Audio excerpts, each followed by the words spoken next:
Alhamdulillahi Rabbil Alamin. Wabihi nasta'inuhu ala umuri dunya waddin. Asyhadu an la ilaha illallah wa asyhadu anna Muhammadan abduhu wa rasuluh. Allahumma salli wa sallim ala nabiyyina Muhammad, amma ba'd. Ikhwani fid din wa akhwati fillah rahimani wa rahimakumullah. Alhamdulillah kita bisa melanjutkan kembali pembahasan terkait dengan fikih nikah, lebih tepatnya fikih pranikah, yang kami pribadi diberikan amanah untuk membahas permasalahan terkait dengan mahar. Kita sudah memulai apa yang disebut dengan mahar, disebut dengan nama lain as-shadaq. Sebelumnya, untuk mengawali kajian yang mungkin gak panjang ini ya, firman Allah Subhanahu wa ta'ala di dalam surat An-Nahl, wasbir wa ma sabruka illa billah. Wasbir, bersabarlah kalian, dan tidaklah sabarmu itu kecuali datang dan menjadi anugerah dari Allah Subhanahu wa ta'ala. Oleh karenanya, syariat kita ini memberikan penjelasan bahwa sabar terbagi menjadi 3. Sabar di dalam melaksanakan ketaatan, sabar di dalam meninggalkan maksiat, dan sabar di atas ketetapan Allah, takdirnya, baik yang kita nilai positif maupun yang kita nilai negatif. Pertanyaannya sekarang adalah, dari 3 jenis sabar yang difahami oleh kaum muslimin, dijelaskan oleh para ulama, kira-kira yang paling rendah yang mana pahalanya? Semuanya ibadah ini. Semuanya ibadah. Sabar kita melakukan ketaatan, ibadah. Sabar kita meninggalkan maksiat, ibadah. Sabar kita di saat dilanda musibah juga ibadah. Tapi yang paling rendah tingkatannya yang mana? Dilanda musibah. Itu yang paling rendah. Alasannya kenapa? Karena kalau kita bersabar di atas musibah, itu merupakan kesabaran yang tidak punya nilai ikhtiari. Apa itu ikhtiari? Tidak ada pilihan, alias pasrah ya. Sekarang kalau antum sedang sakit, kemudian umpamanya tak jenguk ya, kemudian labak satahurun insyaallah ya, semoga Allah jadikan sebagai penggugur dosa. Yang sabar ya mas. Oh iya, insyaallah Ustaz, saya sabar itu loh mas, pasrah sampean. Kalau ada pilihan, yang pertama sehat, yang kedua sakit, pilih yang mana? Ya, pilih yang sehat, itu waras. Orang kalau waras mesti pilih yang sehat. Seperti hanya antum ketemu orang-orang yang miskin, mohon maaf, ketemu orang yang fakir, kemudian tanya gimana pak keadaannya pak, hidup semacam ini, ya sabarlah mas ya, sudah ini ketetapan Allah. Itu sabar pasrah mas. Coba 20 tahun yang lalu, kalau ada kesempatan dapat harta sama ada kesempatan miskin, pilih yang mana kira-kira? Ya, kaya, itu sudah jelas. Oleh karenanya, sabar di atas musibah itu yang paling rendah. Dalilnya di dalam Al-Quran yaitu kisah Nabi Yusuf. Nabiullah Yusuf alaihissalam pernah suatu ketika dalam tempo kehidupan beliau dicemplungkan oleh saudaranya ke dalam sumur. Kemudian di fase berikutnya beliau dijadikan anak angkat oleh Al-Aziz Misr, penguasa Mesir. Semakin dewasa, semakin tampan, dan sampai menggoda istrinya penguasa Mesir. Ya, digoda, dirayu, ditutup semua pintu istana. Kemudian Nabi Yusuf menolak ajakannya sampai baju Nabi Yusuf robek. Oleh Allah Subhanahu wa taala, dua kesabaran dimasukkan sumur dan kesabaran menolak rayuan perempuan penguasa Mesir, mana yang dipuji oleh Allah Subhanahu wa taala? Yang mana, Mas? Ya. Yang sabar dari godaan atau yang sabar dicemplung di sumur? Yang mana yang dipuji oleh Allah? Yang sabar di atas godaan. Itulah yang menjadikan Nabi Yusuf tambah mulia dan dipilih oleh Allah menjadi salah satu manusia pilihannya, yaitu Nabi. Kenapa? Karena ketika Nabi Yusuf sabar ketika dicemplungan sumur, sabar gak ada pilihan. Kalau saudaranya ngasih pilihan, kira-kira pilih dicemplungnya apa nggak dicemplungnya? Mesti mending gak usah dicemplung nih, karena sabar hanya dicemplungkan, pasrah, gak ada pilihan. Adapun digoda oleh perempuan penguasa Mesir, Nabi Yusuf punya pilihan. Pilihan yang pertama mengikuti kemauannya, pilihan yang kedua menolak, dan ternyata beliau menolak ajakan perempuan penguasa Mesir. Oleh karenanya, sabar di atas menolak kemaksiatan, ya, itu lebih dahsyat dan menjadi peringkat yang pertama sebagaimana yang dijelaskan oleh sebagian para ulama. Seperti hanya kita ketika mau nikah, ya, sudah berencana mau menikah, mulai dari urutannya sampai lamaran, sampai akad, sampai walimah, godaan banyak, Mas. Godaan supaya nikahnya nanti memakai orkes Melayu, ya, walimahnya, ya, keluarganya pengen kudu geden-geden.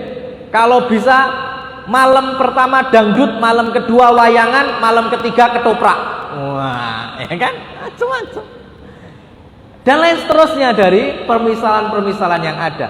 Tetapi kita berusaha, ya, kita berusaha untuk menolak semua itu karena kita tahu bahwa perbuatan sia-sia, perbuatan dosa, alunan-alunan syaitan, ya, tidak akan membawa berkah, maka kita tolak itu semuanya dan kita bersabar. Diomong itu konsekuensi, ya, itu resiko di belakang, nggak masalah.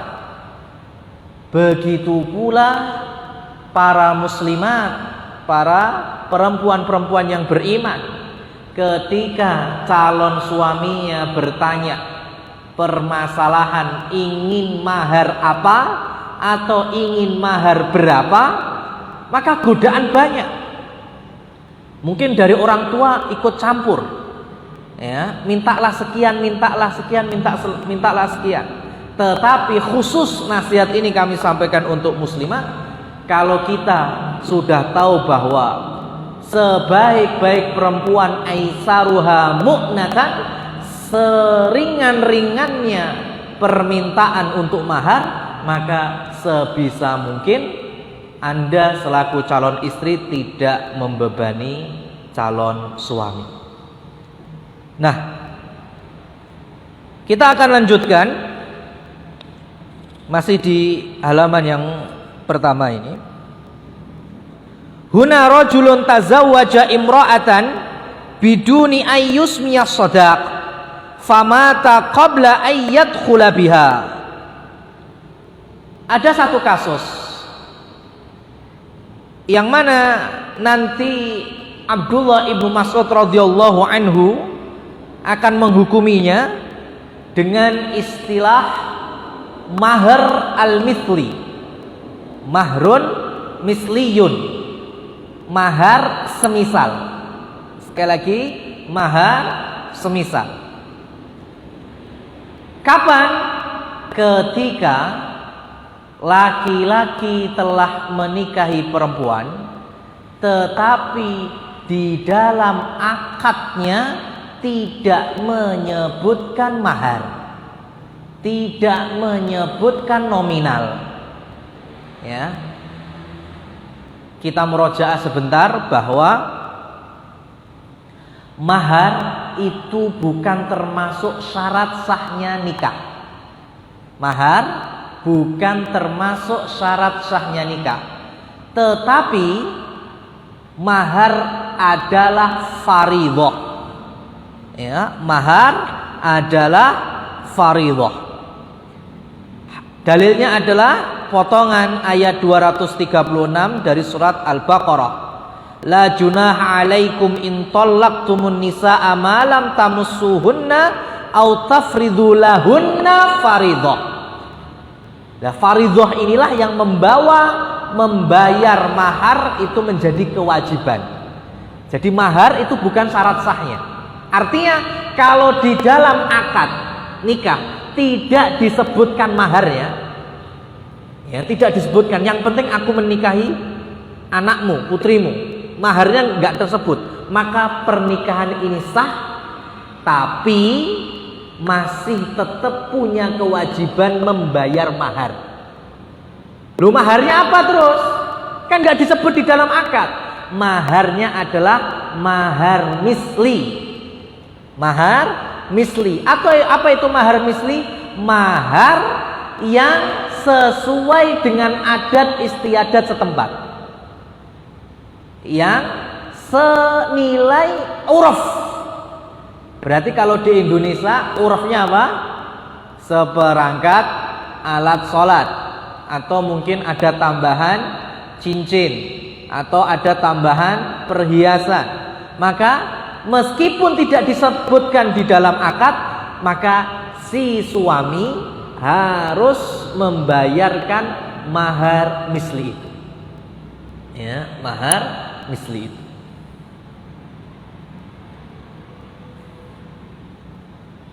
Atau ya, kondisi suami ketika akad belum sempat membayarkan mahar dan menyebutkan nominal mahar, kemudian dia mati.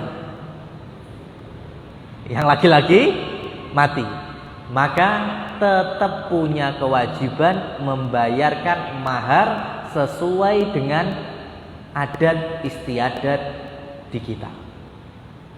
Ya, adat istiadat di kita. Nah, kalau bicara adat istiadat itu agak repot memang. Kalau kita menggunakan global Indonesia, memang maharnya rata-rata seperangkat alat sholat ditambah sebagian dari perhiasan. Tapi kalau memakai urufnya adat atau suku tertentu, bisa beda ceritanya. Di Jawa saja mungkin sudah ada beberapa yang menaikkan mahar.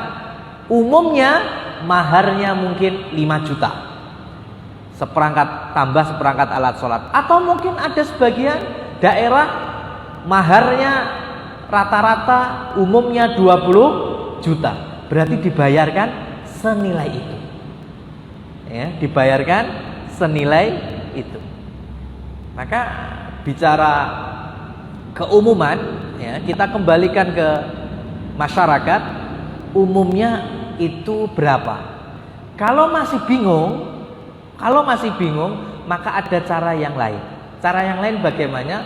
Kalau kita atau perempuan yang dinikahi itu masih memiliki kakak-kakak perempuan, ya, atau memiliki kakak-kakak laki-laki, maka disarankan untuk bertanya kepada kakak-kakaknya atau saudaranya yang sudah nikah.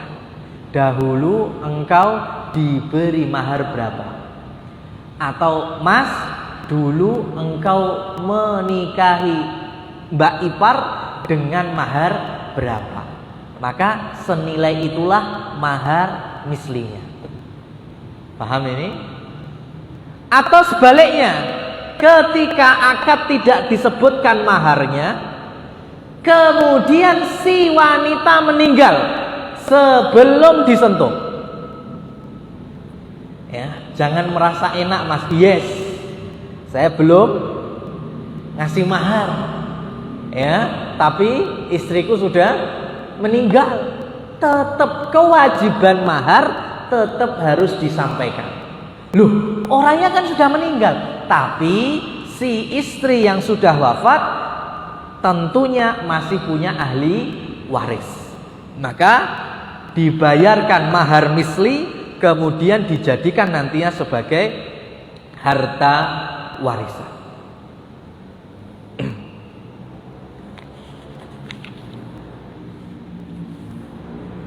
Baik. Kita akan lanjutkan. Ya, kita ringkaskan lagi hukum-hukum terkait dengan mahar.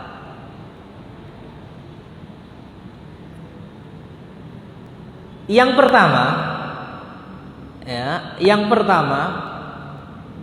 membayar mahar itu harus dibayar penuh. Kapan? Ya. Harus, nggak boleh nggak terbayarkan, dibayar penuh, nggak boleh dikurang-kurangi. Kapan? Di saat ketika akad disebutkan. Contohnya, aku nikahi putri Anda dengan mahar 1 juta rupiah tunai. Ya, tunai. Maka mau nggak mau harus membayar sejumlah 1 juta rupiah. Wah, suami saya belum bayar sampai sepekan, 2 pekan, sebulan, 2 bulan. Maka berangkat dari keumuman kaidah al-muslimuna ala syurutihim, orang Islam itu sesuai komitmen dengan syaratnya, maka si istri boleh tidak ikut dengan suami. Ketika mau disentuh ya, atau diajak berduaan, nolak dulu, enggak pas. Ya, bayar aja belum, bayar mahar maksudnya. Ya, mereka sudah sah suami istri, tetapi istri masih dibolehkan untuk menolak ajakan suami. Kenapa? Karena mahar belum terbayarkan. Karena sudah disebutkan ketika akad bayar 1 juta tunai atau 1 juta cash.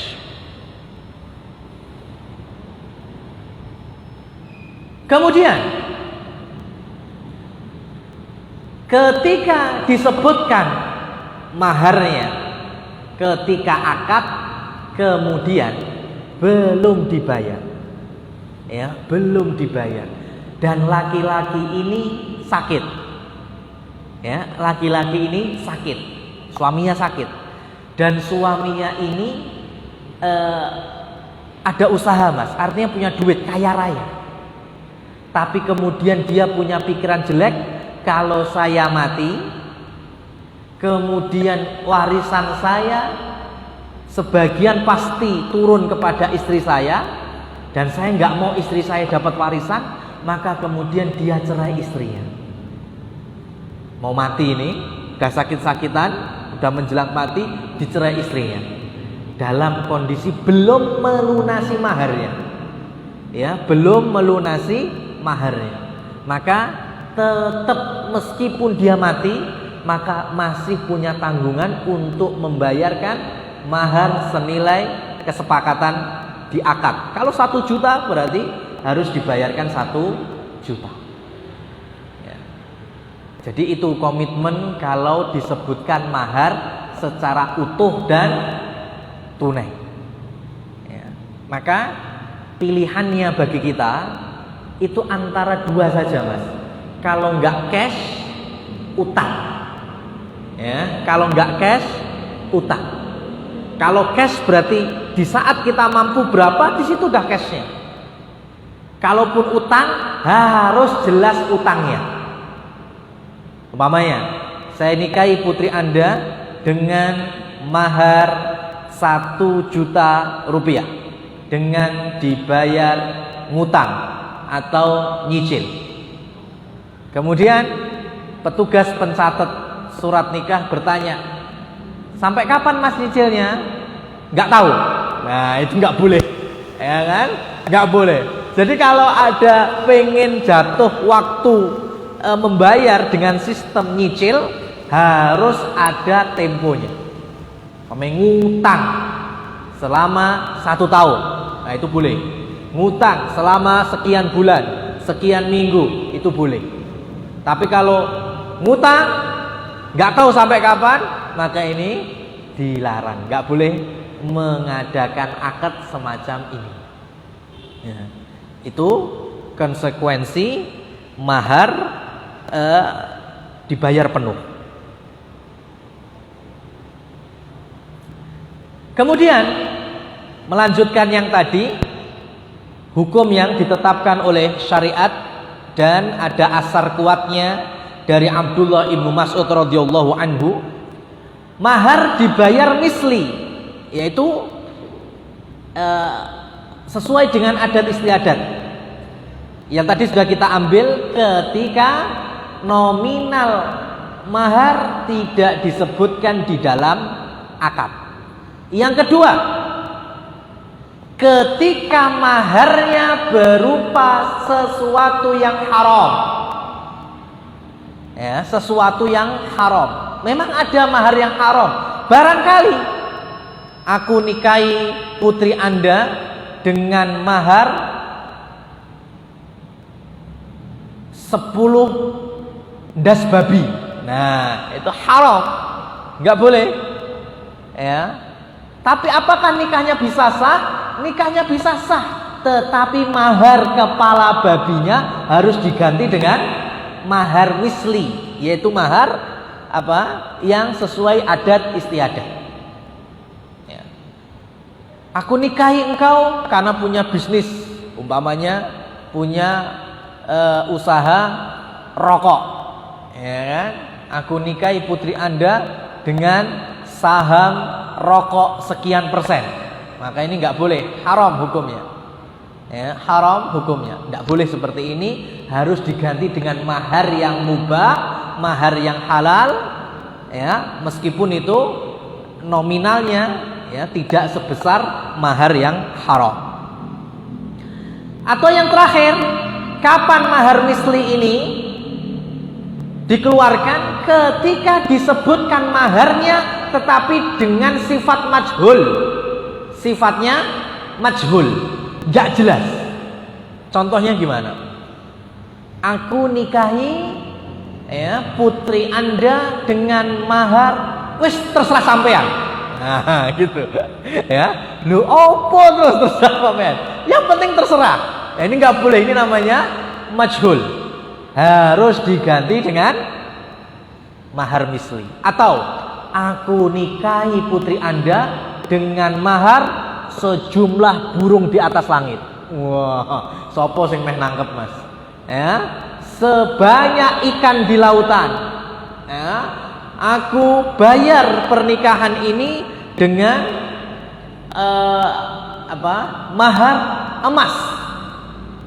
Disebut cuma emas. Berapa gram, Mas? Yang penting emas. Berapa gram? Yang penting emas. Nggak boleh semacam ini. Harus dijelaskan.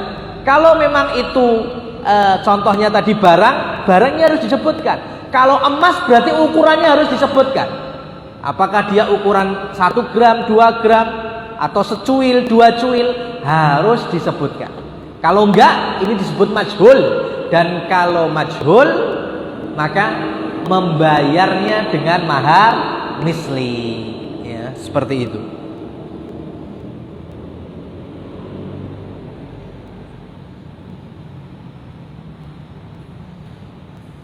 Kemudian yang berikutnya yaitu mahar, sebutannya mahar mut'ah. Mahar mut'ah. Mut'ah itu sesuatu yang enak, Mas. Sesuatu yang enak. Itu mut'ah. Kalau bahasa kitanya pakai istilah pelipur lara gitu aja. Nah, ini kasusnya seperti apa?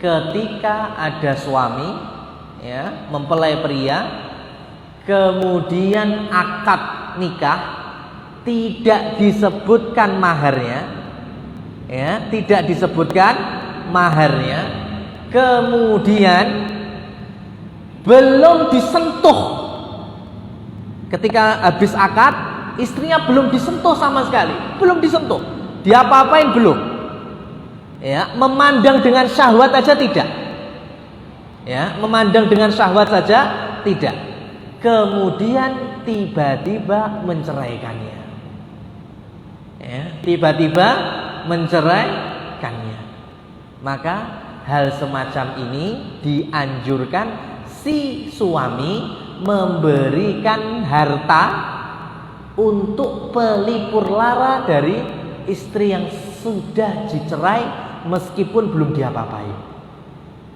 Ya, meskipun belum diapa-apain. Nah ini, ada nggak kasus seperti ini? Banyak, yang bener Mas banyak. Ini saya kasih kasus contoh gini Mas. Saya ingin menikahi janda usia 40 tahun. Usia 40 tahun. Kemudian setelah selesai ngurus surat-surat nikah, persyaratannya, kemudian di hari yang dijadwalkan saya akad nikah di sini. Ya, di Masjid Baitur Rahman Mojosongoy.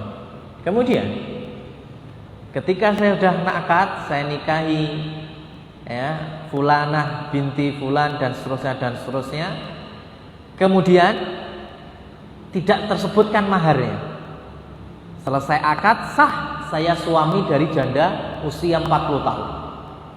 Kemudian si janda ini saya ajak, ya mungkin keluar sebentar di Serambi. Kemudian ini kasus kok loh Mas, jangan suudzon sama saya loh ya. Ini kasus.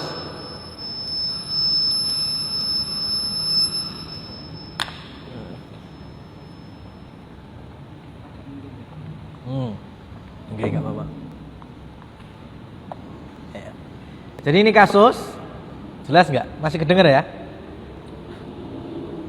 Ketika saya di Serambi, kemudian si janda 40 tahun itu memperkenalkan orang-orang di sisinya. Ternyata di situ ada gadis usia 20 tahun. Kemudian saya tanya, istriku, ini siapa gadis 20 tahun ini? Ini putriku. Oh iya, ini pernikahanku dengan suamiku yang dulu. Ya, saya nikah muda ceritanya. Ya, jadi janda 40 tahun, anaknya sudah menjelang 20 tahun. Kemudian saya bilang, oh kalau gitu aku cerai kamu, aku tak nikah sama anakmu. Bisa apa enggak ini? Bisa apa enggak? Bisa selagi saya belum menyentuh atau mengumpuli janda 40 tahun itu. Boleh. Boleh secara hukum. Ya, tapi kalau antum suudzon, ustadznya bejat banget. Jangan, ini kita bicara hukum, bukan masalah bagus nggak bagus ya, etika nggak etika, bukan itu. Tapi kita sedang berbicara hukum. Hukumnya boleh. Ya, saya cerai janda 40 tahun itu, kemudian saya nikah dengan putrinya yang usianya baru menjelang 20 tahun. Tapi untuk istilahnya ngedem hatinya si janda 40 tahun itu, saya berikan mut'ah. Itu bebas. Ya, harta yang dibayarkan kepada si janda 40 tahun tadi bebas. Mau senilai berapapun bebas. Mungkin saya kasih 1 juta, mungkin saya kasih 2 juta, atau mungkin dengan seperangkat 1 aset perhiasan, semuanya boleh. Itu istilahnya mut'ah. Ya, karena di akad tadi belum saya sebutkan mahar, ternyata selepas akad belum saya sentuh, saya sudah menceraikan si janda tadi. Ya.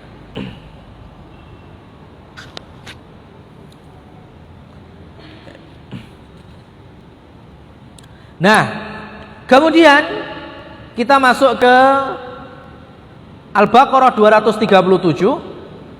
Qauluhu ta'ala, wa in tallaqtumuhunna min qabli an tamassuhunna wa qad faradtum lahunna fariidhah fanisfu ma faradtum illa ay ya'funa aw ya'fu alladhi biyadihi uqdatan nikah. Maka jikalau Ya, jikalau saat akad nikah disebutkan nominal mahar, ya, saya menikahi putri fulana binti fulan dengan mas kawin 1 juta rupiah, tersebut atau enggak? Tersebut. Tapi setelah akad nikah belum saya sentuh, belum saya pergauli, kemudian saya cerai, beda nggak sama kasus tadi? Beda. Kalau tadi tidak disebutkan nominalnya, sekarang saya sebutkan nominalnya. Saya nikahi dengan 1 juta rupiah, tapi selepas itu belum saya kumpuli, saya cerai perempuan tadi, maka kewajiban saya tetap membayar mahar senilai separuhnya, sebagaimana Al-Baqarah 237. Jadi berapa saya bayar? 500.000 rupiah, ya, 500.000 rupiah. Kapan? Ketika dalam akad disebutkan, tapi sebelum saya menyentuh istri, saya sudah menceraikannya. Kalau tadi disebut 1 juta, berarti saya cukup bayar 500.000 rupiah. Ya, karena ini masih ting-ting, perempuannya juga masih ting-ting. Tapi karena sudah ada dalam pelafalan akad, mau nggak mau harus tetap dibayarkan. Bayarnya berapa? Setengah dari nominal yang disebutkan. Nah, oleh karenanya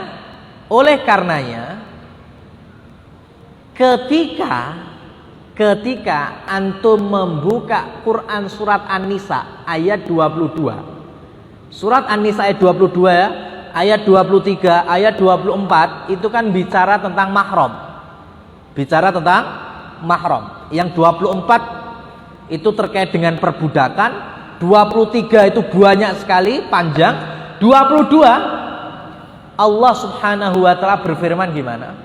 La tangkihu manakaha abaukum minan nisa. Janganlah kalian menikahi perempuan-perempuan yang telah dinikahi oleh ayah-ayah kalian. Mudeng apa mubeng ini? Janganlah kalian menikahi perempuan-perempuan yang telah dinikahi oleh ayah-ayah kalian. Allah tidak memakai lafal jangan menikahi ibu kalian, enggak seperti itu. Ya. Jangan menikahi wanita yang telah dinikahi oleh ayah kalian. Maksudnya apa? Karena contohnya saya punya ayah, kemudian menikah dengan perempuan, bercampur lahirlah saya. Berarti perempuan ini siapa saya? Ibu saya. Paham sampai sini? Tapi bisa jadi ayah saya menikah lagi dengan perempuan yang lain. Ya, ayah saya menikah dengan Zainab. Berikutnya ayah saya menikah dengan Fatimah. Berikutnya ayah saya menikah dengan Aisyah. Berarti ayah saya istrinya berapa? 4. Orang yang melahirkan saya, ibu, kemudian Zainab, kemudian Fatimah, kemudian Aisyah. Paham sampai sini? Kalau konsep ini dibawa kepada kosakata bahasa Indonesia, ruwet. Ya, orang Indonesia, karena saya punya santri-santri yang ibunya, bukan ibunya, istri ayahnya lebih dari 1. Hampir nyaris 90% tak tanya, kamu anaknya siapa? Oh, anaknya Umi, gitu kan? Istri dari ayahnya yang melahirkan dia. Contohnya tadi. Kemudian kamu memanggil Zainab apa? Bunda. Kamu memanggil Fatimah siapa? Mami. Kamu memanggil Aisyah siapa? Ibu. Ruwet akhirnya, Mas. Ya, ruwet. Karena kalau pakai konsep syara, ya, pakai konsep fikih dan kosakata Arab, cukup ibu, umi, bunda, mami, itu adalah perempuan yang melahirkan kita. Lah untuk Zainab, untuk Fatimah, untuk Aisyah siapa? Zaujatul ab, istri dari ayahku. Gitu membahasakannya. Ya, istri dari ayahku. Nah, istilahnya apa ya di Indonesia? Ya terserah mau pakai yang mana, yang penting jangan tadi. Mungkin pakai istilah R2, R3, R3 ya, terserah bebas. Yang penting jangan disamakan antara ibu, bunda, ya, umi dan lain seterusnya. Nah ini kenapa kita dilarang, ya, kita dilarang menikahi perempuan yang telah dinikahi oleh ayah kita. Ya. Kenapa? Karena mereka adalah mahram abadi kita. Bahasa kita ibu itu berarti istri ayah kita. Ya, meskipun tidak melahirkan kita, itu tetap mahram abadi kita. Jadi nggak boleh dinikahi karena mahram abadi. Dan itu ke atas. Ya, itu ke atas. Paham maksudnya ke atas? Kita punya bapak, kemudian ke atas kita punya kakek, kita punya buyut dan lain seterusnya. Ya. Contohnya gini, saya punya kakek usia 85 tahun. Kemudian menikah dengan perempuan usia 25 tahun. Ya. Wis enggak usah mesem-mesem, masih kasus ngono wae. Ya kan? Ada kakek usia 85 tahun, kakek saya menikah dengan perempuan usia 25 tahun. Kemudian pernikahan itu nggak berlangsung lama, cukup 3 bulan. Kenapa? Kakek saya innalillahi wa inna ilaihi rajiun. Kemudian, wah, lumayan ini. Ya kan? Istri kakek saya usianya 25 tahun. Boleh nih kalau saya turunkan aja lah. Ya, saya nikahi mantan istri kakek saya. Boleh apa enggak ini? Haram hukumnya. Kenapa? Karena kasusnya sama dengan perempuan yang telah dinikahi oleh ayah kita. Ke atas perempuan yang telah dinikahi oleh kakek kita. Ke atas lagi perempuan yang telah dinikahi oleh kakek buyut kita. Semuanya itu mahram abadi. Atau sebutannya mahram mu'abbad, mahram selama-lamanya. Ya. Meskipun usia kita lebih tua, memang usia saya 30 tahun, usia mantan istri kakek saya 25 tahun. Ya mau nggak mau nyebutnya simbah. Ya. Mau nggak mau nyebutnya simbah. Ya. Jadi dengan adanya akad nikah, ya, dengan adanya akad nikah atau malah lebih daripada itu, bersentuhan dan berkumpulnya suami istri menjadikan kemahraman abadi. Ya, kemahraman abadi. Itu kalau dari jalur nasab. Kalau jalur-jalur musyawarah, jalur pernikahan, diantaranya yaitu orang tua pasangan kita. Ya, orang tua pasangan kita. Saya nikah. Di akad saya sebutkan, aku nikahi putri bapak dengan mahar 1 juta rupiah. Sudah sah. Kemudian saya pun menyentuh istri dan lain seterusnya. Maka dari hubungan akad ini, maka orang tua istri, kan ada laki-laki ada perempuan. Saya menyebutnya siapa? Sebutnya siapa? Mertua. Ya, saya punya orang tua baru, yaitu mertua saya. Mertua, kalau bagi saya mertua perempuan itu mahram saya. Ini kadang belum difahami banyak dari kaum muslimin. Sampai kapanpun mahram saya. Karena mertua adalah mahram mu'abbad, mahram abadi.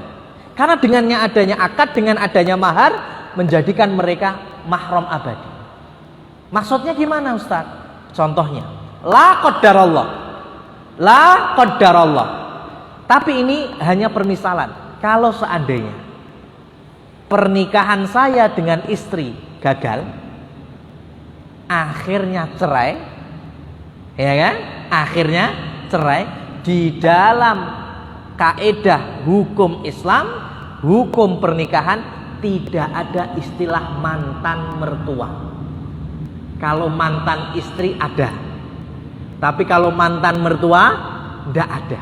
Nah terus apa Ustaz? Orang tua mantan istri.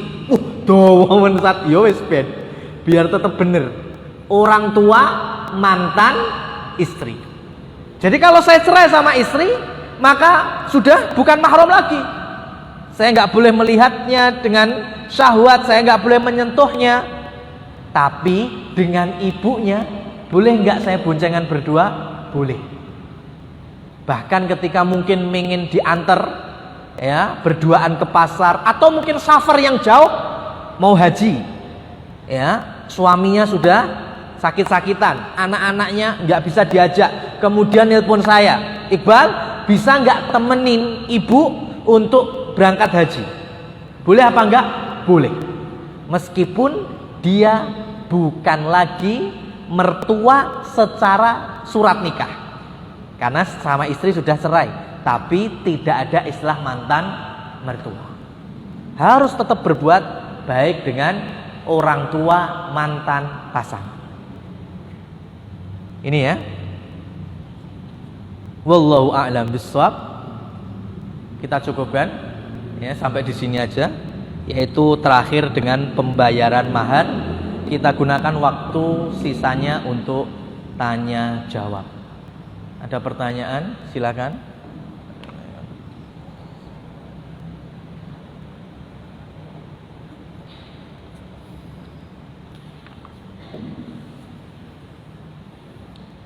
Gak ada? Dari muslimah ada apa enggak? Enggak ada. Baik. Kalau enggak ada, tak tambahkan sedikit aja kalau gitu. Terkait dengan bentuk atau jenis-jenis mahar. Ya, jenis mahar. Yang paling umum, yang paling utama yaitu dzuqimatin, yang memiliki nilai atau yang memiliki harga. Ya, yang memiliki nilai atau yang memiliki harga. Kullu majaza ayyakuna thamanan, yaitu sesuatu yang bisa bernilai, apapun itu. Ya, apapun itu. Kalau sekarang antum usaha cupang, antum maharnya cupang enggak apa-apa, yang penting lek bojomu ngedol payu ngono wae. Ya kan enggak apa-apa. Ya.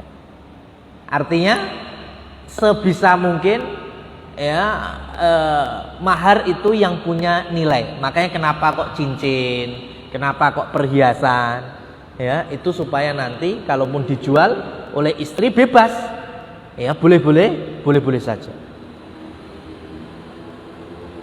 Kecuali yang majhul tadi, ya yang sudah kita sebutkan, aku nikahkan maharnya apa? Burung. Ya, burung mana? Pokoknya yang di langit. Ya, siapa sing ngedol, siapa sing tuku, Mas? Ya, nggak bisa. Kemudian selain yang bernilai uang atau harga, keislaman. Keislaman itu bisa mahar. Sebagaimana sebagian para sahabat seperti hanya Abu Thalhah ketika melamar Ummu Sulaim. Ummu Sulaim menolak lamarannya kecuali kalau Abu Thalhah bersyahadat. Kemudian Abu Thalhah syahadat masuk Islam, maka keislamannya itu menjadi mahar. Ya, keislamannya menjadi mahar. Lah ini memang rodok rapenak Mas kalau di zaman sekarang.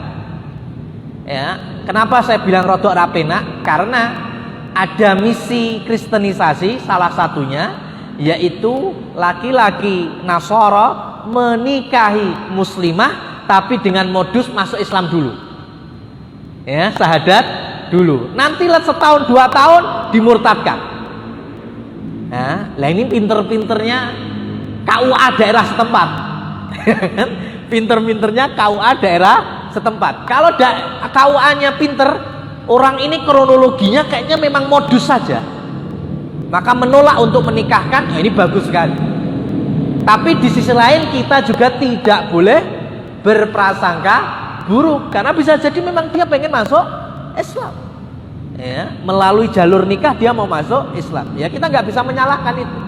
Tapi sekali lagi ini nggak bisa kita langsung, oh kalau gitu tolak nikahnya, oh kalau gitu nikahkan saja. Harus ditimbang antara maslahat dan madharatnya. Ya, ini memang ada orang-orang yang harus diajak musyawarah dalam permasalahan semacam ini. Kemudian mahar itu juga bisa dalam sifat skill. Ya, skill itu boleh. Contohnya, aku nikahi putri bapak dengan mas kawin servis elektronik di rumah bapak. Semuanya saya yang ngurusi. Masya Allah, boleh semacam ini. Ya, jadi kalau nanti press cookernya rusak, radionya rusak, apanya rusak, HP-nya rusak, diservis oleh mantunya ini nggak apa-apa. Maharnya apa? Skill dia. Ya, apapun boleh, yang penting halal aja. Aku nikahi putri bapak dengan skill saya ngelas. Ya, berarti mungkin ngelasnya itu menjadi maharnya. Ya. Dan inilah maksud dari hadis Rasul sallallahu alaihi wasallam, angkahtuka bimahrin ma ma'aka minal Qur'an. Aku nikahkan engkau dengan dirinya dengan mahar apa yang kamu bawa daripada Al-Qur'an.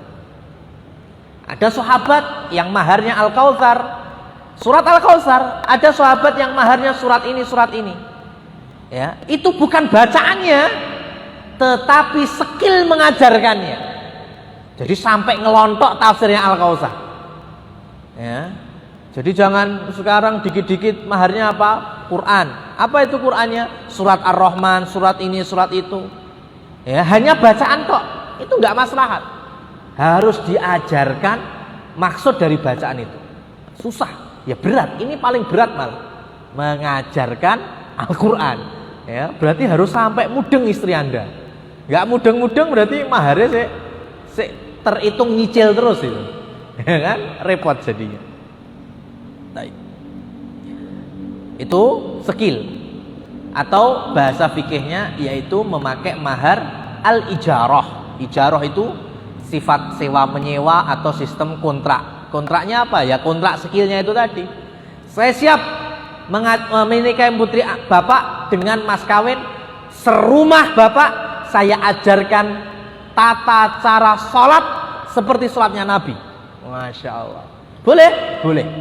Tapi tanggung jawabnya harus betul-betul mengajarkan sampai orang satu rumah itu faham tata cara sholat ala Nabi Sallallahu Alaihi Wasallam. Demikian yang bisa kita ambil, semoga menjadi tambahan ilmu bagi kita sekalian. Aqulu qouli hadza fa subhanakallahumma wa bihamdika asyhadu an la ilaha illa anta astaghfiruka wa atubu ilaik wa akhiru da'wana anil hamdulillahi rabbil alamin.